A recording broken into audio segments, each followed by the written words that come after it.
long I was hot, I want it all. Excess, the sex, much success, stress us. I want it all, no less. Come on. Breaking out, breaking down, break the rules, break the ground, back your dead. Now it's gone. A new day, a new day.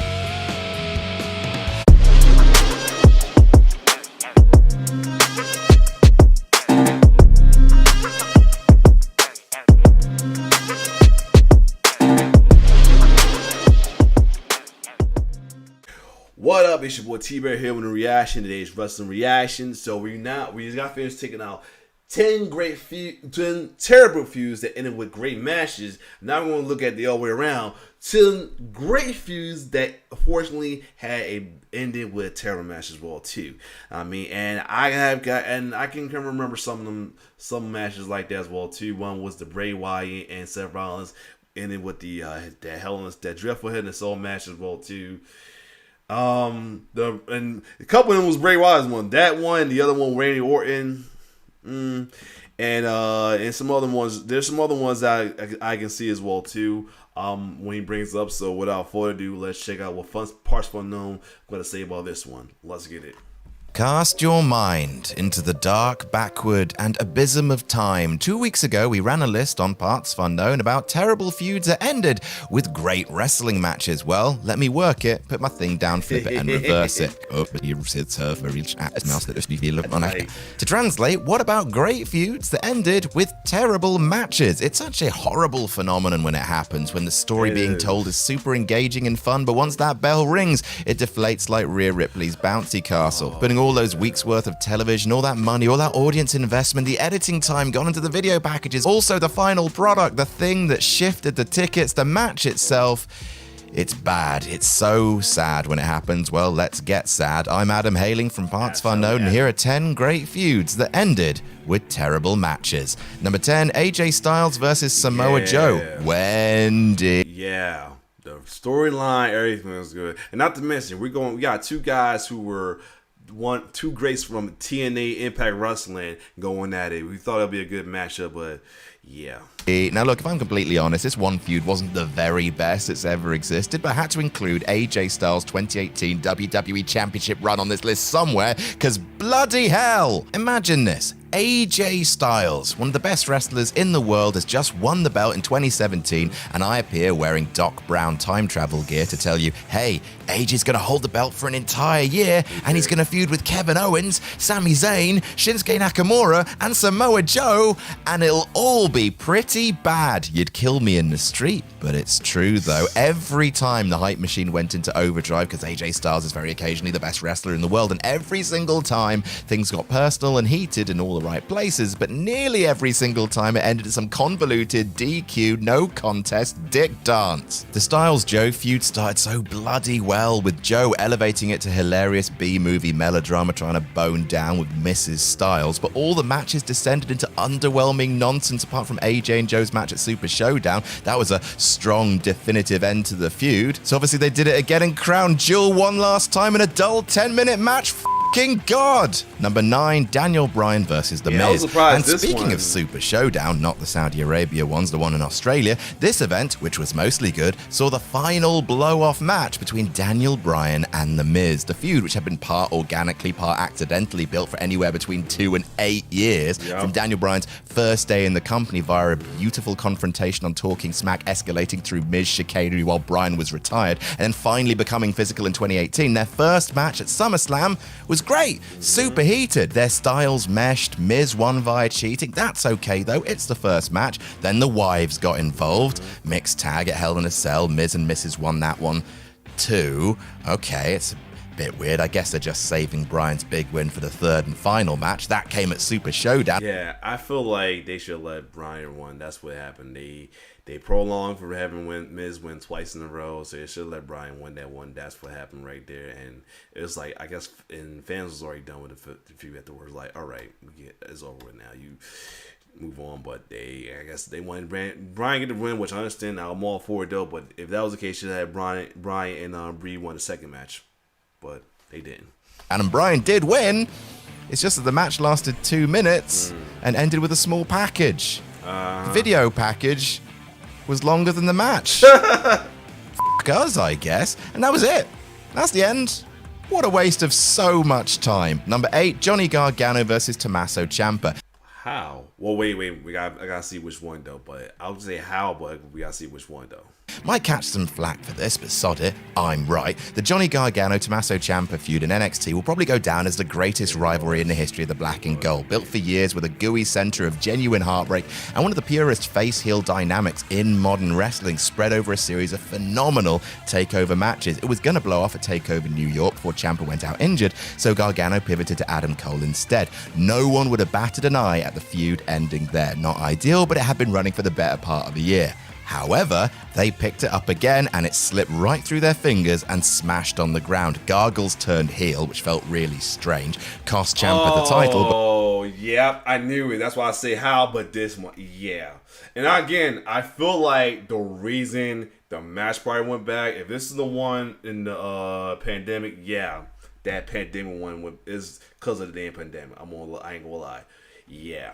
And it was questionable why they decided him had Gargano turn heel that moment, but it kind of worked for the heel fans because they got the wave for the heel fans and all that. But yeah, before the whole thing actually culminated in a cinematic match, and lads, I'm really sorry.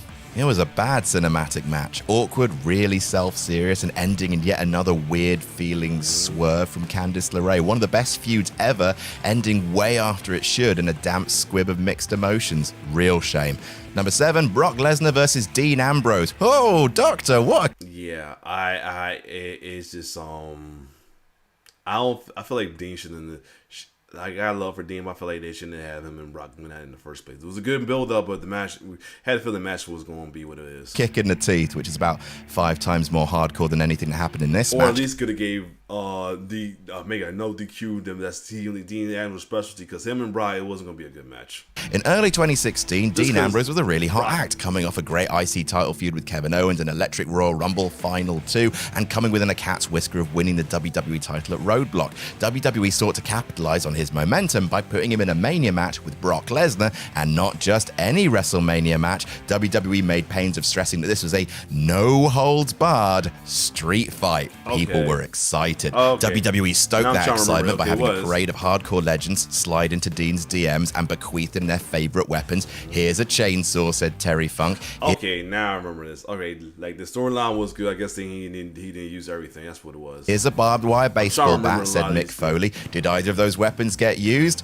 That's why, yeah, he didn't use not near of any of the weapons. Hey Cox, what followed was a hugely disappointing 13-minute brawl where Brock, getting ready for another UFC fight, wanted none of Dean Ambrose's deathmatch daredevilry, reduced the affair to a standard Brock Lesnar German spammer, only this time with a few chairs thrown in. Criminal. Number 6, Seth Rollins versus Dean Ambrose. Hello again, Dean. Sorry about all this. Dean and Seth have had two feuds that have had, at the very least, moments of pure wrestling greatness, both of which ended in disaster, because God is dead and Vince hung God's skull on his office wall. It really is hard to choose between them. Do we go with their original feud bursting out of the demise of the Shield Kool-Aid Man star with big fight forever energy, a wonderful SummerSlam lumberjack match, injury angle blowing off inside Hell in a Cell, which was a pretty good match until it decided to end the feud, let's be clear, by Dean reading the answer machine message that Bray Wyatt had left inside R2-D2. Or do we go with their second feud, months of build, teasing dissension, Roman leaving to battle leukemia, and Ambrose executing one of the best. Now, I'm gonna say that was the one reason I wasn't going to give him a pass when Roman turned heel, but folks in that nation kind of ruined it, and then the whole acknowledgement thing was getting annoying. So there's that. Most emotionally charged. Acknowledgement me and him needed help to win was getting annoying. So like, fuck that. Heel turns ever, only for their blow-off match at TLC to be utter garbage, with both men thoroughly checked out. Dean and Seth feel like one of those pairings that should have been destined to do this forever, but every time they do, it ends badly. Yeah, it was a bad match right there. That was that. I want the first one, but this one was bad. This was bad, and they it's part of it because WWE shouldn't have turned heel. It was a hill. I guess he did it as a shock value, but the heel turn was not a payoff for it because even heel fans was not feeling it as well too. Though I was laughing at the heel fans for what didn't happen, and it wasn't a good payoff. Same with Belly for a while, but yeah, I'm glad they turned back face sooner or later, right? Not too long after. Hey, number 5, Paul Heyman versus CM Punk. Okay, this is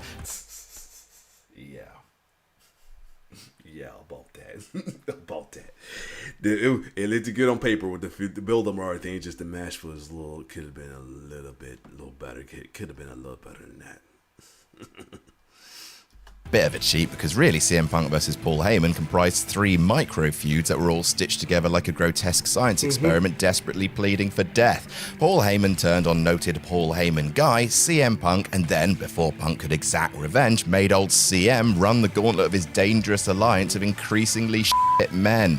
CM Punk versus Brock Lesnar was an excellent feud, excellent match at SummerSlam, but then Brock peaced out and less good Curtis Axel took over. The feud was still alright, it was Punk promo battling Paul Heyman after all, but the match at Night of Champions was not very good. Then Ryback got involved and oh god, this swan dog rat is bleeding from its eyes. What was once the feud of the summer ended with a reet bad Hell in a Cell match between Punk and Ryback, and by that point, everyone was just glad it was over. Number 4, Brock Lesnar versus Goldberg 1. Sometimes a wrestling feud doesn't have to have a lot of narrative steps. Or, you know the reason why Dad went back is because Goldberg was about to be out, peace out. Was going to peace out. I think, I'm not sure, but mainly because Brock was going to peace out right after we're going to go to the NFL. So yeah, that's why. To be good, sometimes it's as simple as asking the audience, do you like this guy? Yeah. Do you like this guy? Yeah. Good, because they're gonna kill each other. Great! Wrestling's 80% hype at all times. Sometimes half of booking a feud is just deciding to host a dream match and not doing anything to diminish either wrestler until they fight. F***ing simple. The first Lesnar-Goldberg feud was this, down to a veiny T. Both men were hypermobile cows who earned PhDs in pummeling huge dudes. So by all rights, them fighting at WrestleMania 20 should have been a meat-taculous fireworks show of big boys doing big boy things, and everyone was very excited right up until a few days before the show when news leaked that Lesnar was joining. Yeah, that I feel like the news leaking ruined the match. I feel like that ruined the match. It wasn't their fault. I mean, it's like they did what they're just gonna do what they're gonna want to do, but it shouldn't have got leaked. It ruined the match. That was terrible right there. That wasn't. It's not their fault. I'm saying it's not their fault because they made their decision. They're grown men and made their decision. It should not have got leaked out so early or before the match. So, because that ruined it. So, it was like, fuck this. And that's why it's kind of like how I feel right now about the rumors leaking out that they're going to let Roman Reigns retain. It's like, fuck this match. And like, what's the point of watching the match and anything? So, yeah. That's that. Now, the reason why that's why it's kind of like how I'm feeling right now with the Roman and Cody match. A lot of fans was feeling this, but worse. Know what I'm saying? The reason why I say it works because there's fans who want Roman to retain and go for the 1,000 land, and there's folks like myself that want Cody to have his WrestleMania moment. The reason why he came back to WWE. But this one, all fans was like, fuck both guys. And the only highlight was Austin stunning both Goldberg and Lesnar, and that's what the highlight of the match. Other than that, fuck both guys because Brock's leaving. We don't give a fuck about Goldberg anymore, so yeah. In Goldberg and leaving the company, and the hardcore New York fans let their abandonment issues hang out with their wang out, pelting the match with hatred, and in turn both competitors turned in a horrendous non-match of 5 minutes stalling, one move, 5 minutes stalling, to constant boos. How did it go so wrong? Oh wait, I told you how it went wrong. Number 3, Bret Hart versus Vince McMahon. Still to this. It was the payoff wasn't. It was like they did too much with this. Only, like I said, the silver lining this one, the Hart Foundation, the Hart Dynasty got a face turn or anything. But other than that, they did too much. They did too much with this. The road that was good is the mashup. They did too much. Day, Vince's last singles feud, and when you think about it, this being a goodbye to Vince McMahon would have been wonderfully poetic if the match hadn't also been one of the worst In the history of WrestleMania, before the Montreal Screwjob, Vince McMahon was an on-screen personality, sure, but more like a host. He'd sit on commentary, welcome people to shows, run the occasional interview, but that was it. Then the Montreal Screwjob happened, the fans turned on Vince for orchestrating that play, and suddenly Mr. McMahon was born, an egomaniacal dictator who'd grow increasingly more villainous and hands-on with his own product, and there's an easy Vince hands-on joke in there, and I'm not gonna make it. Point is, Vince being retired as a character by the very man who helped create him, that's a great story. And honestly, pretty much all the work was done by WWE with a simple passage of time. A match 13 years in the making. And then at Mania, they f***ed it up with a series of unconvincing weird story beats, a series of unconvincing weird Hart family members, and a glacial pace that turned 15 minutes into what felt like an hour. They pretty much did too much in that match. They did too much. I was almost like, they pretty much did too much. End to what could have been something truly historic. Number 2, Triple H versus Randy Orton. I keep hearing a lot of people saying this. Now I'm ready to hear this side of the story, because it's been a while since I watched this. I don't think I saw I think around the time I didn't see the pay-per-view. I just had to hear about it afterwards because I ain't have no access to pay-per-view at the time. But now I gotta hear the story of what happened. Why the match got bad. I could describe WWE in 3 words, it would be Chunky Punch Bunch. If I could describe WWE in another 3 words, it would be Can't Stop Meddling. So many times, WWE have had all the ingredients for a simple, wonderful feud and have rendered it inert via either stretching it out, throwing in needless complications, or wackadoo finishes. Boy, did they meddle with this one. It was as simple a story as it could be. Randy is crazy. Randy commits serial McMahon-icide. That's Triple H's family. Yeah, exactly. This the House Invasion match was, that House Invasion little segment was awesome. I was like one of my moments in wrestling I watch all the time on YouTube. It's so awesome. H is mad, they fight. Super great, super silly, super personal, all the main food groups of wrestling, and then the big... Okay, hold up. I'm not sure what's going on here. Why we just all of a sudden it's swirly dirly. Hold on a second. I'm back. I'm not sure why else someone's swirly girly, but anyway, let's keep going. Instead of leaning into the hyper-violent intensity of the feud by booking a no-holds-barred match, WWE booked a match that was so straight-laced that if Triple H even thought about breaking a rule, he'd lose his title. In theory, I get it. Orton was being a clever clogs, playing mind games and goading Trips into beating himself. Sure, I get it. In practice, wank. No one wanted to see a restrained, rules-focused blow-off to this feud. They didn't want the ref to keep telling Triple H. Okay, that's what it was. They wanted a no-holds bar. So yeah, okay, that's unembarrassed. But it should have been no-holds bar, because after what they went through, yeah, it should have been in a no-holds bar. Oh, you want to stop doing that now? You want to be careful because I might take your title off you. They wanted violence. When they didn't get it, they sat on their hands, leading to an awkward, quiet main event of WrestleMania. And number 1, Hollywood Hogan versus Sting. A lot of this list has been ragging on WWE, and to be fair, I've shown my working, but hot dog, no one ruins the potential of an all-time great feud like WCW. This match right here, Hogan versus Sting, the main event of Starrcade 1997, the pinnacle of WWE's insane white-hot run of business, and a feud that had been built for quite literally a year, was awful. In 1996, the NWO showed up and ruined WCW, eating it from the inside like a parasite. Most of the company fell in line and joined the black and white, but not Sting. Instead, he left, watched The Crow a bunch of times, and then started hanging out in the ceiling, a vengeful spirit watching over the ring he once called home. For months, this happened, until finally Sting returned to... This is why I always give props to Sting. He didn't turn heel or none of that to reinvent himself, to get himself a better edge. He just changed his character, his personality, everything, and still was a babyface, man. That's why I give props to Sting all the time. Even though he had a few heel runs here and there, but he's so beloved that it was always short. But this is why I always show love to Sting, man, because he took this route. It's sad that folks don't want to take the Sting route anymore. They always want to take the typical heel route for character development. He did it his way, and I love it. So, and I always give him props for that as well too. to crush the NWO's head honcho, Hollywood Hulk Hogan. And after all this time, anticipation was at a fever pitch, with WCW doing their best buy rate in company history. That's how hot this feud was. And they f***ed it up so hard. It was so easy as well. Sting batters Hogan, NWO numbers game, turns tide, Sting fires up, overcomes the odds, taps out Hogan. Job done! His job done! Instead, they chose to do a false finish. Hogan hit Sting with the leg drop after battering the Icon all match. Nick Patrick was supposed to do a fast count, but then he either forgot or was told not to by Hogan, depending on who you believe. Then Bret Hart restarted the match, which the fans had just watched Sting get. Hold up, I'm freezing up. I'm like, what's going on? Oh, I'm freezing up. Yeah, I'm like, what's going on? Why does it slow down? Hold on a second.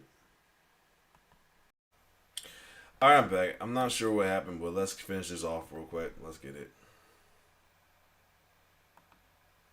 Battering the Icon all match. Nick Patrick was supposed to do a fast count, but then he either forgot or was told not to by Hogan, depending on who you believe. Then Bret Hart restarted the match, which the fans had just watched Sting get trounced in and legitimately lose. Then Sting locks in the deathlock and just wins. It's abysmal. What manner of ego and idiocy leads you to torpedo the hottest feud in your company history? Quite possibly the most disappointing wrestling match of all time. And that's our list. Do you want to see more? Then check out this sneak peek of one we did last week, 10 times. Cool.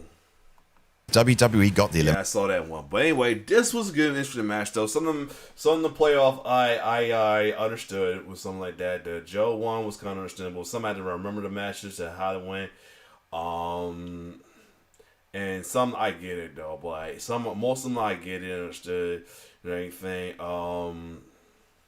Like I said, the one I understood the most to me, because I actually watched it happen, was the Brock Lesnar one.